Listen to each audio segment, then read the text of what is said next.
Hey guys, welcome back to the channel. And today we'll be reviewing Supergirl um, Season 2, Episode 9, entitled Supergirl Lives. And I believe this is a nod to Kevin Smith's script, Superman Lives. It was a movie that was supposed to be made, but it never got made. And if I'm not mistaken, I think it was going to be directed by Tim Burton, and Nicolas Cage was going to play Superman. And you can kind of, as I saw from the internet, I saw these different images of what the suit was going to look like. You can tell it was kind of reminded you of that that Batman type body armor. Superman had the muscle armor. It was like an armor suit or something like that. And it was kind of weird. I saw these images of Nicolas Cage with long hair. It's it just looked kind of strange. But anyway, the movie never got made. But in this particular Supergirl episode, Kevin Smith got to direct this episode, and I watched the episode. I was pretty entertained. I thought it was a pretty decent episode, and it was basically again a nod to Superman Lives, and it was entitled Supergirl Lives. So as it opens up, Supergirl is chasing down some bad guys in a van, and uh, she blasts the van with her heat ray vision and stopping the bad guys. But two manage to escape, and um, they basically escape through an alley. But the Guardian, who I'm really starting to like, I like James Olsen as the Guardian. I like his suit and his style of fighting and the shield, the shield that kind of he can create on his wrist. So he's fighting the bad guys. He's kind of going. He's basically kind of stealing Supergirl's glory a little bit on these. When they get the 911 calls, he'll be there too to try to help Supergirl, and she's kind of getting a little bit a bit tired of him coming in and at the end of her trying to stop the bad guys. But as the Guardian is fighting a few of the bad guys, one of the bad guys escapes as he's fighting them. So this is like the second time the bad guys are escaping. So these are some pretty good, bad guys as far as getting away.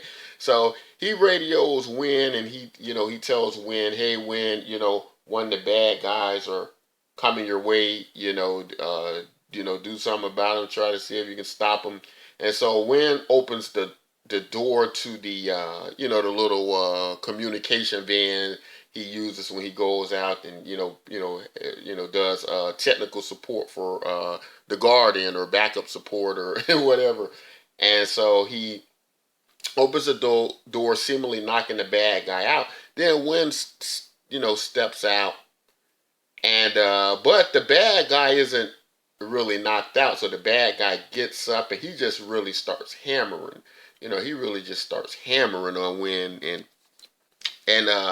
he's about to kill Win. He takes out his gun, and but right before he can kill Win, the Guardian gets there and is able to keep him from killing Win. But the issue is, I think this is the first time Win is in comes this close to death. He's always in the background. He's always at headquarters, behind a computer, and he's always, he's never really in the trenches, so to speak. He's never really, in danger to that degree. So this really, you know, caused some issues with Win. He couldn't take it. He was, like, I'm done. This has come too close to me losing my life. I'm quitting. And him and the Guardian, or James, they kind of have this falling out. And Win's basically quit. He's not gonna risk his life. He's not gonna do that anymore. And so we move on to back to Catco, and basically a woman storms in um, to Catco, and uh, she's talking with Kara and the I forget the guy's name. He's the the chief, the over the reporters, the head reporter. He this woman is she's very frantic, and she's trying to she's basically saying, hey, my daughter's missing, and this is not like her. She usually calls on my birthday. Although they're saying it's not a big deal. I know something is wrong. I need you all to help me. Please help me, find my daughter. So she's sensing something's wrong, because I'm wondering why she didn't just go to the police. But I imagine that she probably did, and the police maybe, gave her that, that brush off they always give you. Say, well, hell, have they been missing for 24 hours yet? And this and that, and after 24 hours we can put out APB and this and that. But that mom's not having it. She knows something's wrong, so she's already going to get help. And so Kara decides to investigate, as Supergirl. And she kind of encounters Monel. Monel's still doing the odd job things. I think he becomes a bartender, and he doesn't know the difference between a club soda and a vodka martini, and this and that. And so he's kind of bored. He wants to come along and help Supergirl. So they go to this place where you find out that this doctor, in this lab, he's doing these various experiments on, on people, and all the clues lead to him. So when Supergirl and Monel get there, they're acting like they want to be part of his laboratory tests, that he uses to, uh, to get people, down there. And so when they arrive, they are, basically he's trying to get their blood. He's trying to, I guess trying to examine to see if he's right for, they're right for them and whatnot. Kind of going through this. Basically just going through this, going through the motion of like it's a real setup, because this doctor, he really is, kidnapping, all these people. And it's not just this woman's daughter. It's, it's been a, this has been happening multiple times across the city, where they've been abducting people and kidnapping people. So, of course, Supergirl and Monel, they can't give them their blood because they're not human. So, they basically go, oh, it's against our religion and our gods, and they kind of make up this story. And, this doctor, he doesn't really, he doesn't really care, that, if they're, for it's just all, he's just all making it up anyway, that he really needs, to take their blood and stuff like that, because he really just wants to, abduct them too.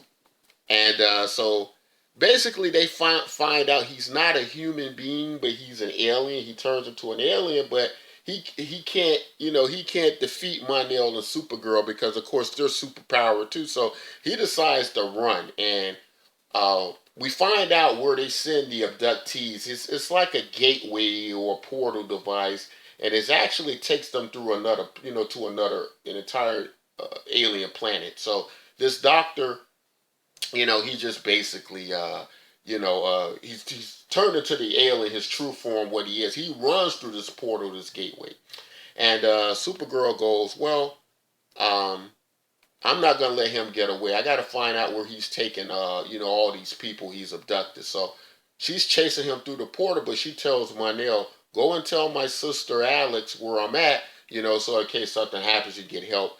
So Supergirl runs in, and as she gets in, she realizes she doesn't, have any powers, because this alien planet is basically orbiting a red sun.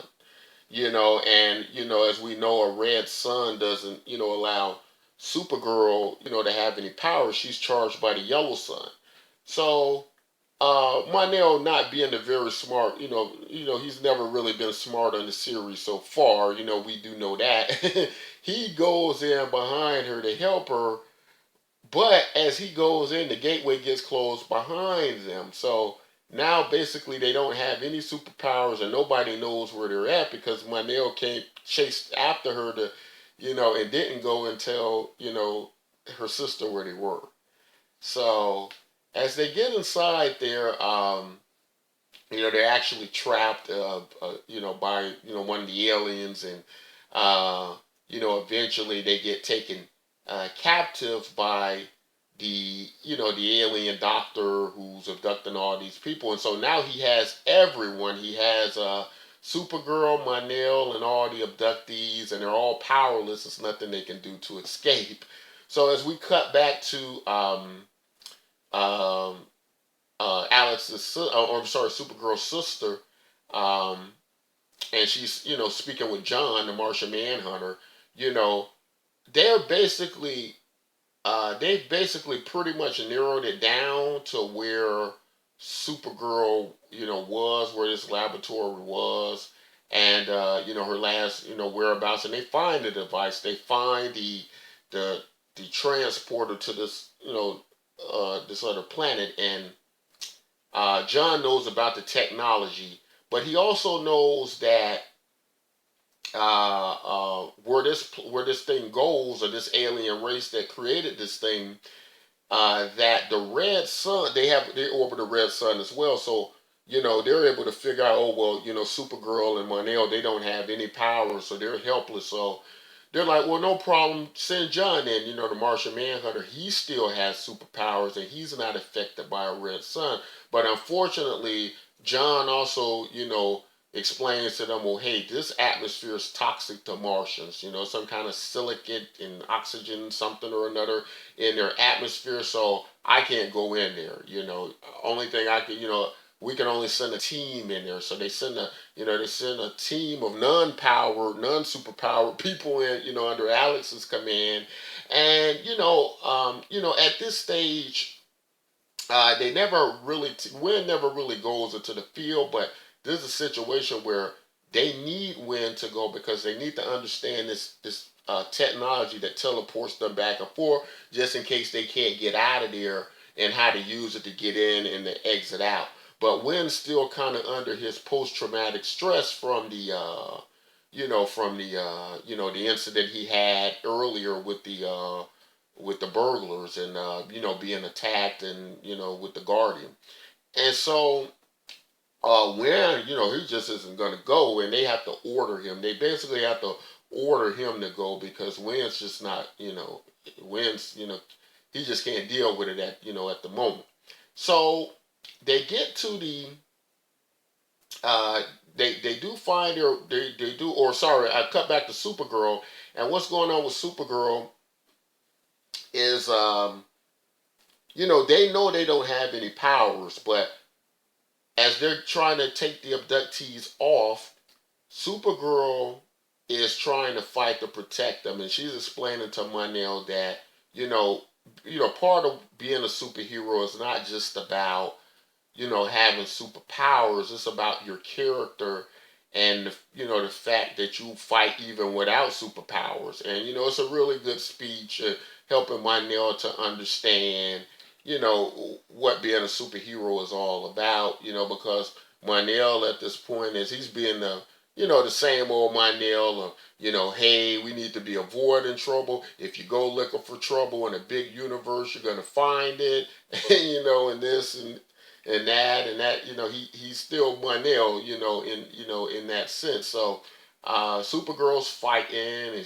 she's trying to fight him without superpowers, and they're using their alien weapons, and they're beating Supergirl, to the ground. But the humans that were abducted, they get inspired, by Supergirl. They get inspired by, all what she stands for and what she's saying, and they actually rise up and they fight back, and they're able to temporarily, subdue these aliens. And I did skip a part. Roulette is part of, if we remember Roulette from the the earlier Supergirl episodes, she had to leave Earth, when she had that thing going with the aliens on Earth, but uh, she had kind of moved up. She's now like an intergalactic slaver, and that's basically what it was. It's a slave ring where they're basically doing slave trafficking, intergalactic slave trafficking, and so Roulette is part of the crew, but the human beings who were abducted after Supergirl's speech, and Supergirl showing them that, hey, I'm gonna fight whether I have powers or not. They're able to all, to fight back, and basically long enough to try to escape. And we also find out something else very interesting, that the Dominators have returned. The Dominators are somehow involved in this. I don't know if they're there to buy slaves or if they're just part of the triangle, or however it works, but they are there. And Supergirl's like, I really hate the Dominators, and so as they're trying to escape, um, the aliens and the Dominators, they're shooting and they're trying to capture them, but Win and Alex and the team has just made it through the gate, so they're able to get there and basically fight back, and so the Dominator ships and are basically coming towards them, trying to stop them, but Alex brings a I haven't ever seen something like this on Supergirl yet, but there's this. I believe it's called a solar grenade, and when they toss it in the air, it it temporarily gives Supergirl her powers back because it infuses her with the radiation from the yellow sun, and so Supergirl, is able to get her, powers, back. Long enough to fight off the Dominators and the other alien race. And there's a two more interesting things I did miss. One is that the girl who was originally abducted, that Supergirl was trying to locate and bring back home. I did find out online that her character, whose name was Izzy, is actually the daughter of Kevin Smith. So that's kind of interesting. He was directing the show, and she was acting in a part. So it's pretty interesting. And also during the escape, this was kind of a bit I don't know where this is. Well, I kind of got a theory of where this is gonna go, but the Dominators and the other alien race, they have this opportunity to kill Monel. And they don't do it. They're like, no, no, not him. Don't shoot him. And so one of the Dominator, they kind of do this bow to Monel, almost like they're a subject to him, or he's some kind of ruler or something like that. And so it's weird. Monel runs off with Supergirl. He doesn't tell anybody about this. He decides to keep this information, basically to himself. And so, as they're escaping, with the or they're about to escape, um, Win is at the gate. He stayed behind trying to make sure this device is functional so they can get home.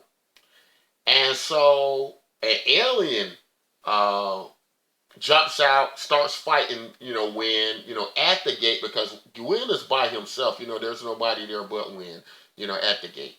And as this alien is fighting Win, I'm like, oh my goodness, here we go again with Win, because Win, is already, suffering his PTSD, and this is the second time this has happened, that he's, almost about to get killed. And so this time, um, somehow, Win finds the strength, to fight back. Win, grabs a rock, from the planet, and he's able to knock the alien out, so Wynn kind of finds his strength, in that moment. He stops running, and he decides to fight back. And so Supergirl and the rest of everybody's on the way, and they're headed to get out of the gate. As the army of the Dominators and the other alien races, still on them in pursuit. And so they are able to escape, make it through the gate, and Supergirl blows up the portal, the device, so that they can't follow back through. And and then so we move on to the next scene is where basically Monel's telling Kara, Supergirl, that hey, this all has changed me, that I now want to be a superhero with the cape and the suit and all that stuff. So I guess we'll finally get to see Monel's costume, pretty soon, and see what's going on. But then we cut to in the earlier Supergirl episodes, we saw these, I believe it was like either two or three, these aliens, and they're in these robes. You can't see their faces, and they're looking for Monel. They're searching for Monel. So they go up to one of the aliens and they ask, well, hey, where is Monel? Or I'm sorry, it's actually the alien doctor, the one who was, abducting everyone in the beginning. And they go up to him and they ask him, well, where is Monel at? And he's like, well, he went back to Earth. I guess he was supposed to hold Monel there till they got there. And so after he tells them that, they actually shoot and kill him, and so these people who are looking for Monel, they are, they don't seem like very nice people or very noble people, and not sure why they're looking for Monel. But I have a few theories and ideas, and as I think back on previous episodes, I can kind of, see why this may be the case. And that is, a lot of people are starting to believe that Monel it was always the Prince of Daxam, and that he wasn't the bodyguard. And as we think back to like one of the first, scenes on Daxam with Monel,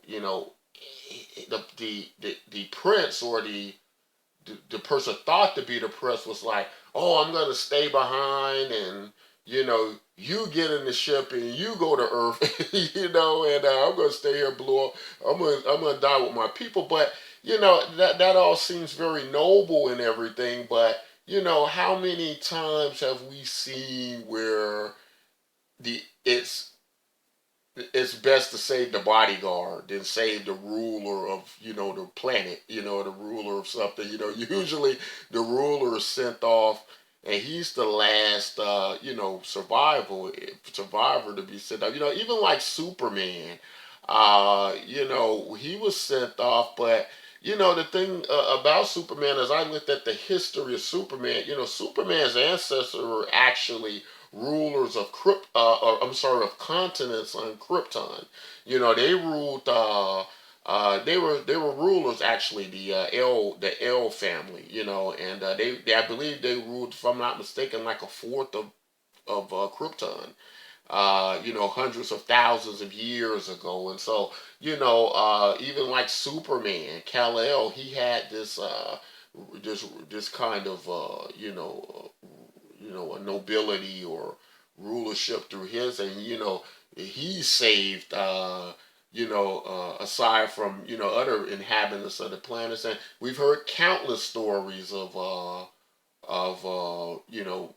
people of importance and of rulership and of noble blood being saved, and being the sole survivors, in a sense, or the last of their kind, and things like that. So it was just very odd that the prince would be going, well, you get in the ship, Monel, and you take them all was good about Daxam, and then Monel just jumps in the ship and goes, as he's ordered by the prince to go.